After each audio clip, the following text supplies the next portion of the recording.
Sir. ஐயோ வாங்க வாங்க சாப்பிட வந்தீங்களா? ஆமாங்க, ஹோட்டல் தானே. ஹோட்டல் தாங்க, உட்காருங்க. சரிங்க.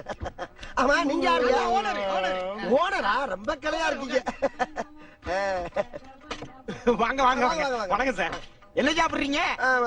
ஒரே ஒரு ஊத்தப்ப வேணுங்க. ஒரு நிமிஷங்க, முடிச்சா கேட்டு போங்க. சொல்லுங்க. என்ன பண்றீங்க? ஒரு செம்பு தண்ணி எடுத்துக்கங்க.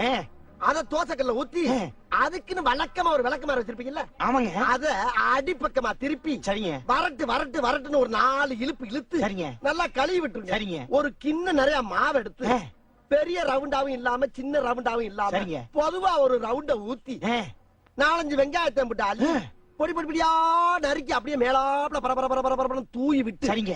ஒரு நீளமான கேரட் எடுத்து அதையும் பொடி பொடியா நறுக்கி சரிங்க. அப்படியே மேலாப்ல பரபர தூவி விட்டு சரிங்க.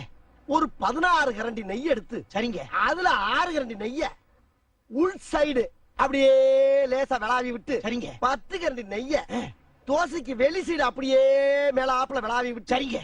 இட்லி பொடி இருக்கு பாத்தீங்களா, அத அப்படியே அள்ளி மலை சாரல் மாதிரி அதை மேலாப்ல பரபர அப்படியே பேய விட்டு சரிங்க. பொத்துனாப்ல அப்படி ஒரு பரட்டு, இப்படி ஒரு பரட்டு, அப்படி பரட்டி விட்டு அப்படியே ரெட்டி கலர்ல முருக விட்டு அழகா மடிச்சு கமன்னு ஒரு ஊத்தப்பத்தை எடுத்துட்டு வாங்க. சரிங்க. அண்ணனுக்கு ஒரு ஊத்தப்பம்.